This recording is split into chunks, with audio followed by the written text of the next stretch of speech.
राधे कृष्ण आप सभी को।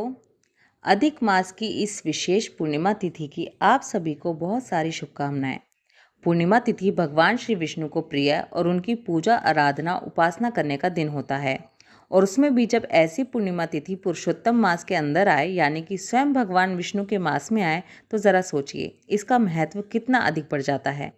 हम सब जानते हैं कि अधिक मास में किया गया कोई भी आध्यात्मिक कार्य, भगवान का नाम जप, तपस्या, दान, पूजा अर्चना, ये सब के सब 1000 गुना अधिक पुण्यफल प्रदान करते हैं।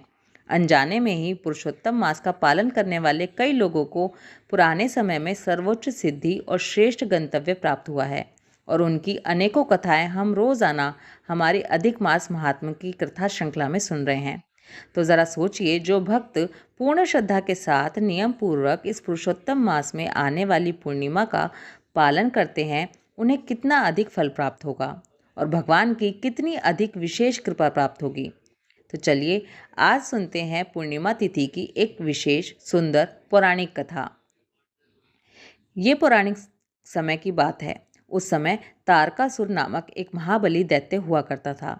उसने कठोर तपस्या करके ब्रह्मा जी से वरदान प्राप्त किया था, और वो वरदान ऐसा था कि उसकी मृत्यु मात्र भगवान शिव के पुत्र के हाथों से ही हो। हालांकि उस समय भगवान शिव का कोई पुत्र नहीं था, और इसलिए तारकासुर अत्यंत निर्भय होकर तीनों लोकों में विचरण करने लगा था, अत्याचार करने लगा था। अब इन सब के कारण देवताओं ने भगवान ब्रह्मा जी और शिव जी से प्रार्थना की, और उनकी प्रार्थना को सुनकर भगवान शिव और माता पार्वती के पुत्र कार्तिकेय का जन्म हुआ। देवताओं के सेनापति कार्तिकेय ने उस तारकासुर का वध कर दिया। अब इस तारकासुर के 3 पुत्र थे, तारकाक्ष, कमलाक्ष और विदुन्माली। अपने पिता की मृत्यु के बाद ये तीनों भाई अत्यंत दुखी हो गए। उन्होंने प्रतिशोध लेने का निर्णय लिया और फिर आरंभ की एक कठोर तपस्या। मेरु पर्वत में जाकर उन्होंने घोर तपस्या की। हजारों वर्षों तक इसी प्रकार निरंतर तप करते रहे। आखिर उनकी तपस्या से प्रसन्न होकर ब्रह्मा जी उनके सामने प्रकट हुए। ब्रह्मा जी ने कहा, हे दैत्य पुत्रों, मैं तुम्हारी तपस्या से प्रसन्न हूँ, बताओ क्या वर चाहिए। उस समय तीनों भाइयों ने एक स्वर में कहा, हे प्रभु, हम अमर होना चाहते हैं। ये सुनकर ब्रह्मा जी मुस्कुराए। उन्होंने कहा, पुत्रों, ये असंभव है। जो जन्मा है उसकी मृत्यु निश्चित है, इसलिए कुछ और वर मांग लो। तब तारकाक्ष ने कहा, हे भगवान, अगर मृत्यु अवश्य भावी है तो हमारी मृत्यु मात्र एक ही बाण से हो, और वो भी तब जब हमारे तीनों नगर एक सीध में आ जाएं।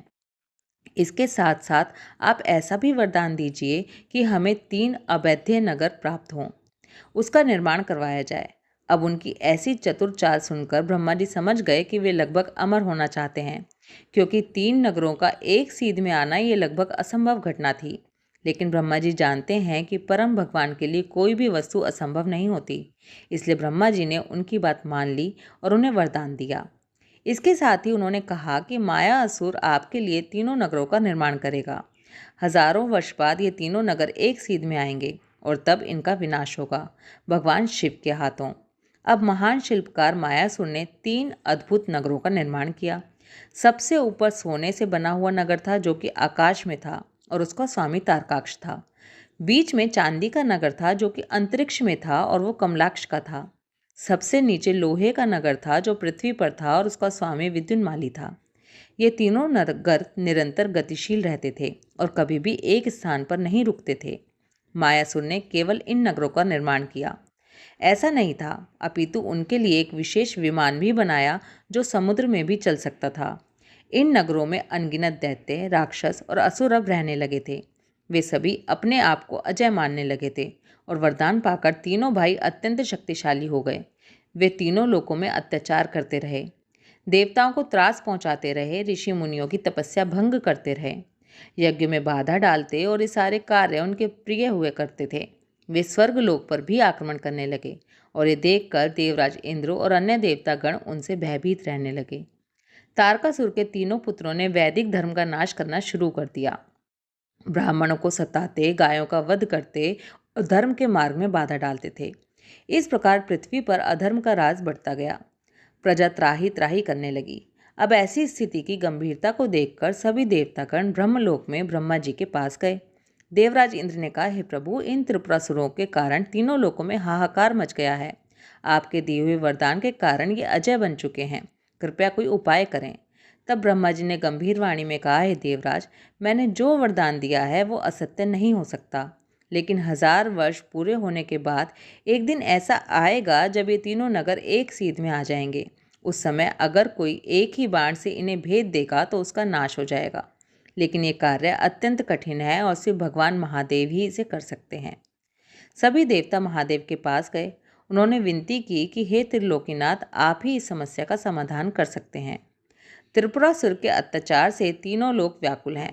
भगवान शिव ने देवताओं की पुकार सुन ली, लेकिन उन्होंने कहा, यह कार्य अकेले मेरे वश का नहीं है, इसलिए मुझे आप सभी देवताओं का सहयोग चाहिए होगा। तब सभी देवता गणों ने मिलकर एक अद्भुत योजना बनाई। पृथ्वी को रथ बनाया गया, सुमेरु पर्वत को उसका धूरा बनाया गया, सूर्य और चंद्रमा पहिए बने, चारों वेदों को घोड़े बनाए गए और ब्रह्मा जी को सारथी बनाया गया। भगवान विष्णु को बाण बनाया गया और शेषनाग को धनुष की प्रत्यंचा बनाया गया। और फिर आया पूर्णिमा का दिन, जब तीनों नगर एक सीध में आने वाले थे। भगवान शिव ने अपना भयानक रौद्र स्वरूप धारण कर लिया। उनके 3 नेत्र क्रोध से जल रहे थे। उन्होंने रुद्र रूप धारण किया और दिव्य रथ पर सवार होकर त्रिपुर की ओर प्रस्थान किया। सभी देवता, ऋषि मुनि और गंधर्व इस महायुद्ध को देखने के लिए आकाश में इकट्ठे हो गए। त्रिपुरासुर भी अपनी पूर्ण शक्ति के साथ युद्ध के लिए तैयार खड़ा था। उसे पूरा विश्वास था कि उसके नगर को कभी भी एक साथ एक सीध में कोई नहीं बीन सकता।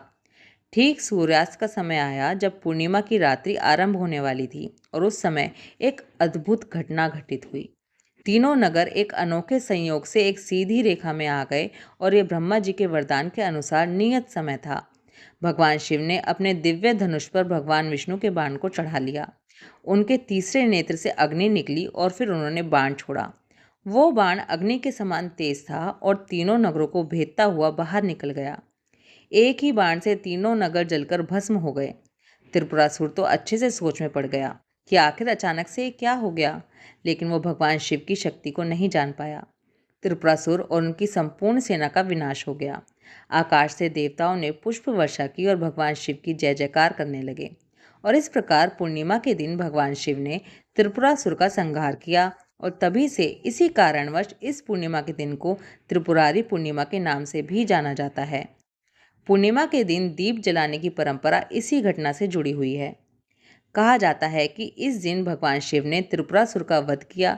उसके सम्मान में सभी देवताओं ने मिलकर दीपावली मनाई थी, दीप प्रज्वलित किए थे, और इसीलिए इस पूर्णिमा के दिन को देव दिवाली के नाम से भी जानते हैं।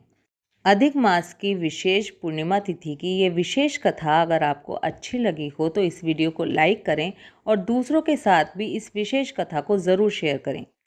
ओम नमो भगवते वासुदेवाय। राधे कृष्णा।